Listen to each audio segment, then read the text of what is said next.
Hello, good morning, good evening, depending on where you live. This is the 10K Q&A video. Today I'm going to be answering some of the questions you guys have left down in the comment sections below for the community posts, Instagram posts, etc. And 3 random winners will be getting a copy of The Sinking Sun, softcover copy with all the inclusions, so the extra prints, the postcards, and the 11x14 fine art print that comes along with it. The giveaway winners will be announced sometime whenever this video is released, somewhere in the description down below, or in the community post section place as well. So before we get started, I want to give a big thank you to everyone new and old who is subscribed to this channel. Your support really does mean a lot. And to be honest, 10K is a pretty big number, so I'm still sort of getting used to or acclimated with the idea of that number. 10K was actually the projected goal for the end of the year, and we actually got there early to mid-May, which is pretty insane if you think about it. We're well ahead of schedule. It feels good. I'm trying to celebrate these wins and more so really take them in and really enjoy them as I move along this creative journey of mine. So big thank you whether or not you've known me and seen my videos for a long time now, or whether or not you're a new recent subscriber. However you found me, it doesn't matter, you're here now. Let's get started. And if I butcher some of your guys' usernames, please forgive me. All right, Mr. Dandy Cowboy, congrats mate. My question would, how do you compose a body of work to edit a zine? Been willing for a while to make my own, but struggle to define how many photos, find where to print for how much, etc. All right, so this is a pretty in-depth conversation. I could talk for hours and hours upon zines, and I'm still learning a lot myself, but this is the advice I'd give to you right now. If you're thinking about making a zine, start small and start easy. So just pick a topic of interest that appeals to you, something like, it could be anything like colors, it could be clouds, it could be scenery. It doesn't have to be one type of street photography or anything like that. Really just go based on what you feel the most connected to or inspired to do. So if you have a set of images, say from like a trip you went on last year, or a set of images from a festival or an event that you went to, and you want to make something with it, let that be the framework for what you use to build your book with. And then depending on how many images you have within that collection, sorry, let me give it, my throat might be getting dry over the course of this video. But then depending on how many images you have within that collection, how much you feel like is good enough to make a body of work with, that's how you determine how many pages you have. A standard zine, I would say, is like, in short, is 24 pages. The Sinking Sun, this one is actually 96 pages, but I had to trim it down, add pages, go back and forth between the length of this book to really figure out what was right and what kind of worked for me. So that really depends on you. The only really advice I can give for that is that the amount of pages you decide to eventually make your book in becomes the constraint for your creativity. So if you do a greater number of pages, you can be tempted to include any and every photo in there. But if you start with a small number of pages, it forces you to delete many images that would otherwise not belong in that book. Does that make sense? So I would recommend to start with a lower number. 24 is good for a really simple project. You can make a 24-page zine in like a week or less. So if this is your first time making one, maybe try that. Otherwise, 48 could be good too. It really doesn't matter. It depends on the printing company as well. I would just pick a number and go for it. As for where to print, you could try any printing company that is available within your country or state or whatever. I've tried many places like Blurb, Mixam, Amazon KDP, MagCloud, other things like that. I would just pick whatever is right for your price point, because some of these things can be really expensive, especially if you're just ordering one copy. They're built to be more affordable for ordering in bulk. So I would just find whatever is cheapest or whatever suits the print quality that you want, and then just order it and don't think about it too much. Most of these places have sort of return or quality guarantees. So yeah, I hope that answered your question. Apindonis. Congratulations on this milestone, Andre. Pretty new to your channel, but something clicked and really like your approach and point of view. I don't know if you have provided us with the information, so here's my question. 3 philosophers, 3 photographers, and 3 books that inspired you. Resonates with you or you recommend to someone to study them? Thank you and keep up the great work. That's a great question. Thank you for the question. Let's see if I can answer this appropriately. So 3 philosophers, 3 photographers, and 3 books. This one is a bit Yeah, I could go on this for a long time. So in terms of philosophy, there are many philosophers that I've read that are philosophers in their own right, and there are also many people I've looked up to and taken lessons from based on their personal life philosophy, but you wouldn't necessarily call them a philosopher. So one of those people is Naval Ravikant. He's an angel investor, a tech business guy. I don't entirely know what he does. I just know he builds businesses and does stuff that he's interested in. And watching his podcast on Joe Rogan about wealth and happiness really changed a lot for my perspective and how I viewed the world, and changed the framework of my own personal philosophy. So if you've never heard of him, I definitely recommend checking him out. He has a YouTube video on wealth and also happiness. I think the wealth one is called How to Get Rich. I think the happiness one is called Happiness. Both of those are long, but they're really, really good if you're someone who is trying to figure out how to orient themselves in this world. Maybe you want to make money, maybe you want to be more successful, and maybe you want to just look at the world in a more positive or different way. I think I couldn't recommend those ones more. He also has a book called The Almanac of Naval Ravikant that was written by a friend of his, I think, which is kind of a compilation of his personal philosophy. It's a really easy read. I'd also recommend that one as well. In terms of other philosophy, I'm really into Stoic philosophy, as some of you guys might know. So anything by the Greeks and Romans. I've been reading Marcus Aurelius's Meditations and Epictetus's Discourses. Those are really good, but they're also kind of difficult reads because the language and the speak is like translated Latin into modern day English, but it's still kind of different. So I've been taking my time kind of really going through those ones and really trying to take what lessons I can learn and apply to my life and potentially even share with you guys in videos. So if you're interested in Stoic philosophy, I check those out. I also really like Lao Tzu's Tao Te Ching.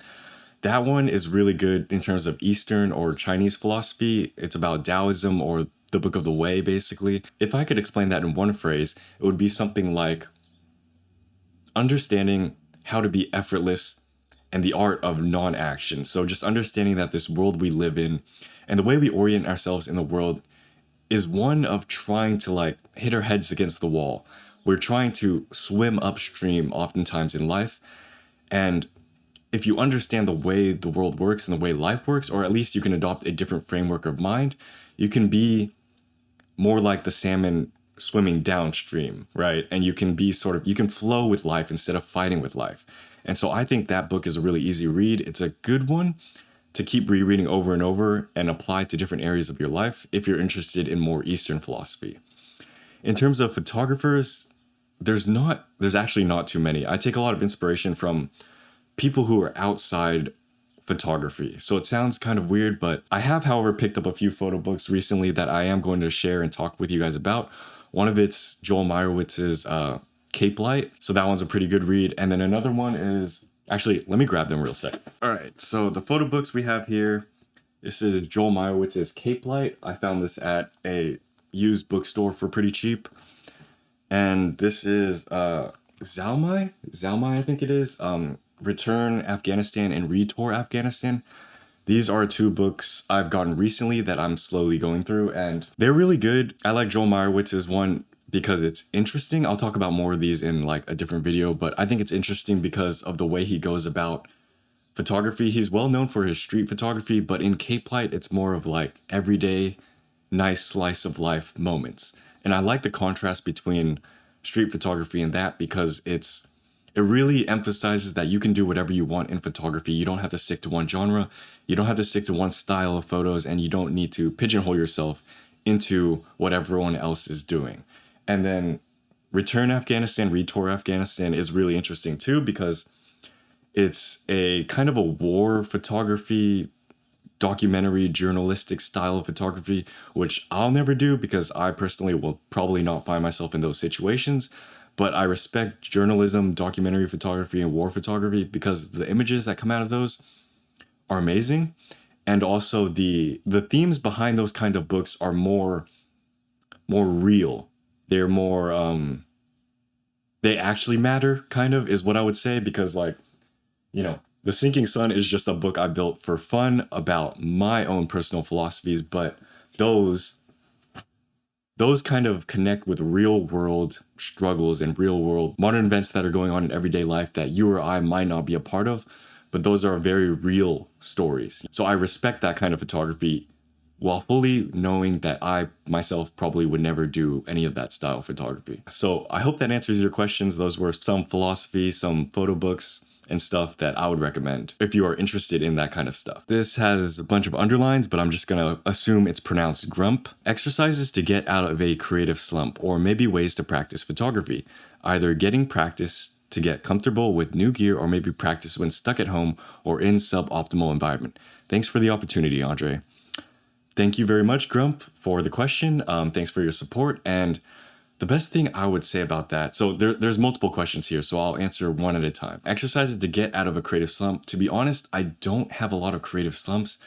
If I have a creative slump, it's really on the day-to-day basis. I wake up, I have to do work, and I kind of don't want to do it, and then I figure out how to do it. I have a lot of productivity videos on my channel. You can kind of delve into those, and you can also look forward to some of the videos I'm going to make about those as well. Anything productivity for me applies to creativity as well. They're one and the same for me because most of my work is writing and is photography. So if you have not gone through those videos yet, I would recommend to go through them. There will be a lot of practical tips to really being productive with your creativity. If you're in a slump, like you can't figure it out, you don't know what to do, I'd figure out how to rekindle or reignite your passion for whatever it is you do, whether that be art, photography, or music, or something else. There are difficulties within the creative process, and everyone's difficulties and challenges are different. So I can relate this to an example of my own creative slumps when I burned out. When I burned out about 2 years ago, the reason why I stopped being able to be productive and creative in that manner was because it felt like I was continually working. There were a lot of many reasons, but one of the reasons was because it felt like I was continually working on this channel and photography without any sort of reward. Progress was too slow, and I was too fixated and focused on external outcomes and metrics, like whether or not a video got views, whether or not I took a good photo, things like that. And when you're focused on that, it can be really difficult to really just focus on the craft itself. So if you find yourself struggling with something like that, I would recommend to distance yourself from the external outcome. Just try and focus on what it is you're doing, like the project you're working on, or what it is you want to actually accomplish or achieve, like getting better. Focus on the internal process or the internal goal that you have with creativity. And if you don't have one, figure out a way to give yourself one. I often find that when I feel like my fire is kind of dimming, that I need to give myself something harder, which sounds completely counterintuitive because it's oftentimes that our brain is like, oh, you're overworking, you're trying too hard, you're doing too much. When in actuality, sometimes I'm just bored. I'm not challenged by what I'm making. I'm going through the motions. I'm kind of on autopilot. I'm doing the same things over and over again. And that's why I'm in a creative slump. So when I give myself a big project, something challenging, something hard, yes, it makes the work miserable to do sometimes, but it rekindles that passion because I start to get excited by something that is actually challenging for me. Does that make sense? So that could be an option for you as well.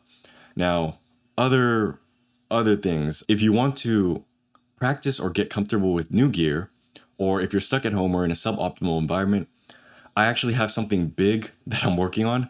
This is my next photography project after the sinking sun, so I'm teasing it right now, but it's going to cover just that. I feel as if many creatives, photographers especially, feel as if they need to be in a particular environment that stimulates photography for photography to occur. And I agree with that to an extent. I feel like environment is very important for photography, and having the right environment can really get you juiced up, amped up when it comes to taking pictures. Like if I'm going on a trip to Europe or something like that, I will just take pictures, snap away all day, naturally of its own accord, and I don't need to like pump myself up to go outside. But we're not always going to be in a trip or some place that's interesting that we want to take pictures of, right? So what can we do in this scenario? Well, the only real thing we can do in this scenario is to find a way to do photography in our suboptimal environment. Sorry, give me a sec. Which really is hard to do, but it starts with getting into good habits with photography. I made a video on 30-day habits for effortless photography, something like that. You can check that video out. That one will help you learn how to really become accustomed to just taking photos and not really like thinking about it or trying so hard to do it.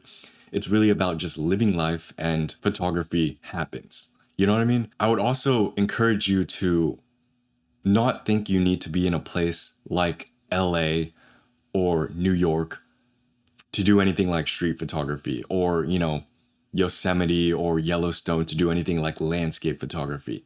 Obviously, if you can get to those places, the better, right? But there is always something beautiful outside your door or wherever you are. This might mean, I don't know, like I go on walks often and I'm always noticing little things to appreciate, the simple stuff.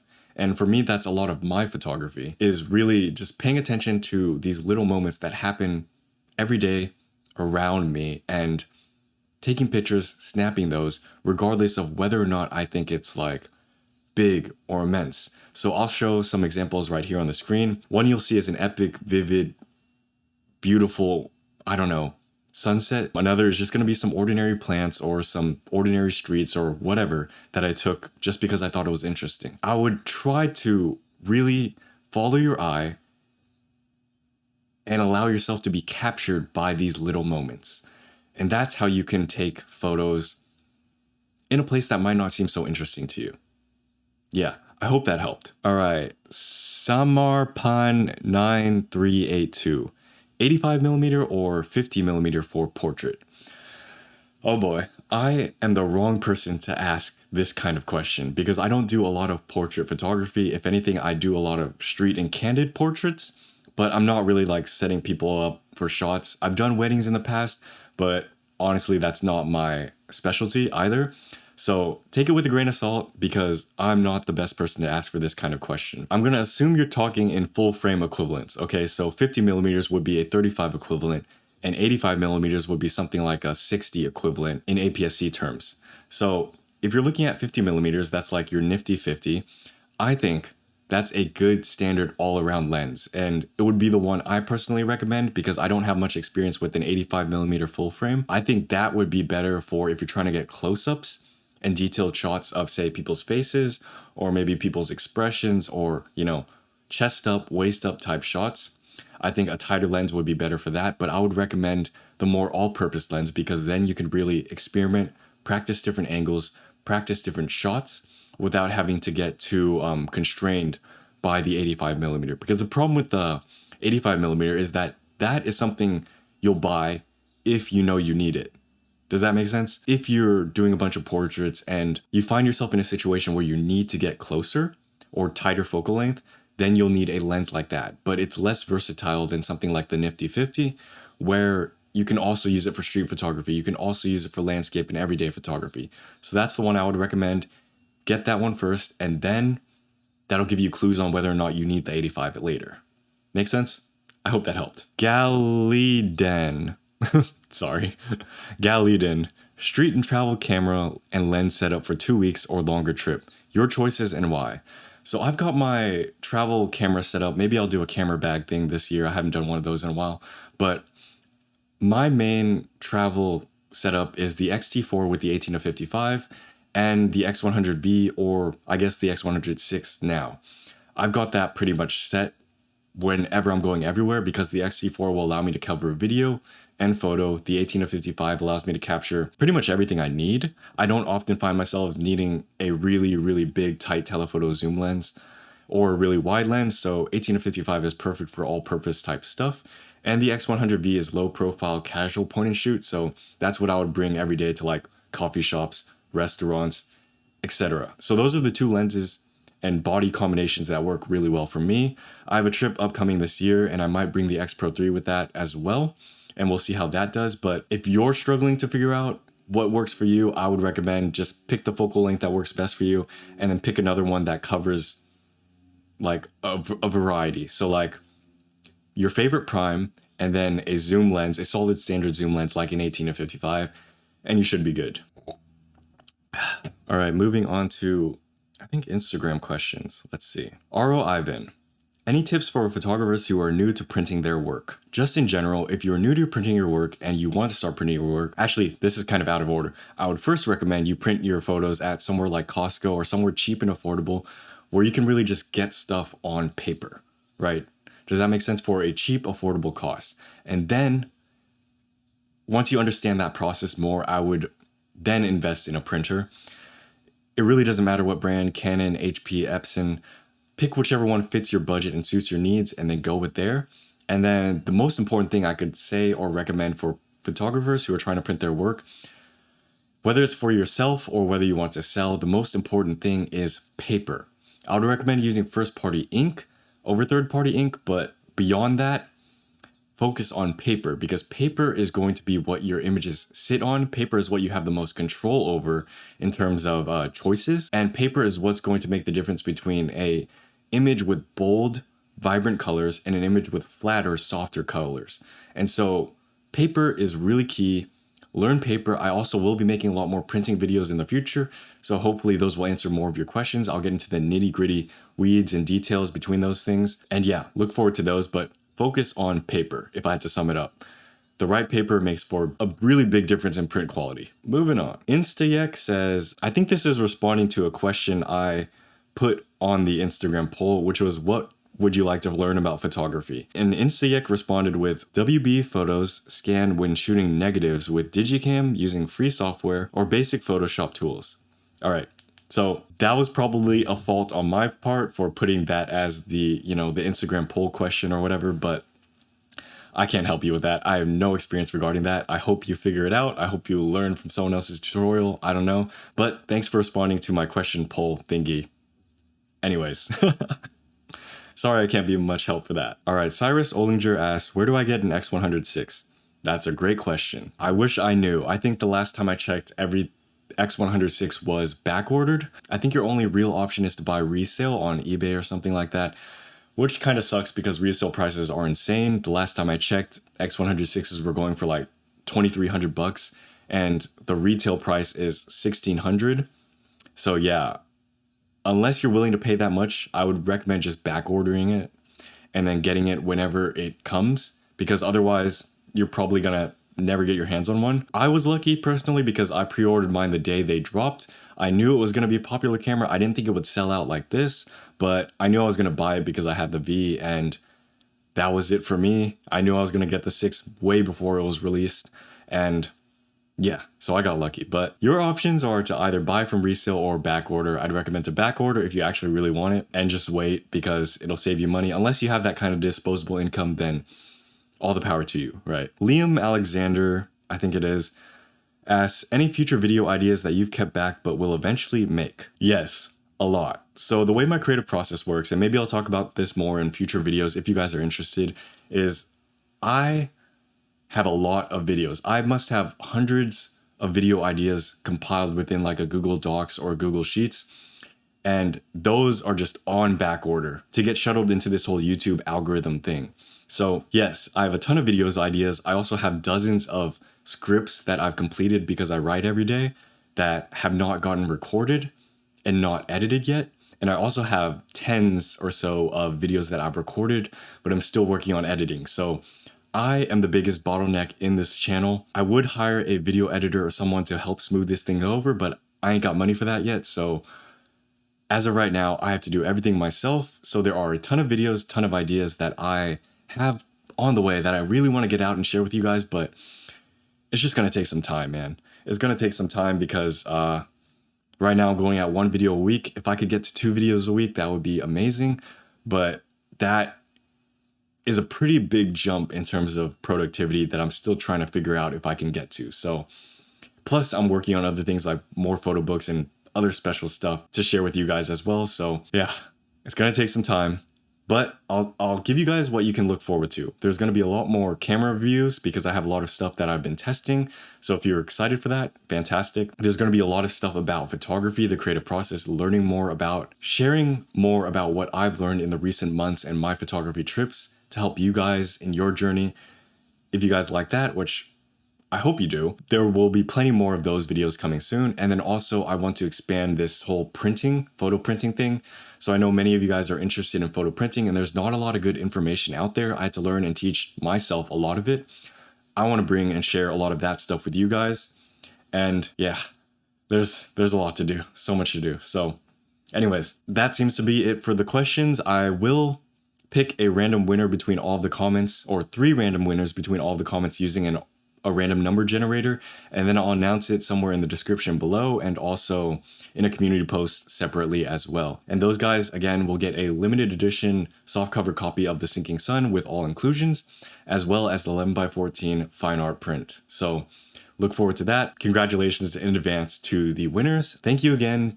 Big thank you for your support in helping grow this channel to 10,000. I'm really looking forward to the future of this channel, building it out, shaping it to be a more helpful, valuable, useful thing for you guys, whether you're an artist, creative photographer, whatever it happens to be. I just want to share the things that have helped me with you guys.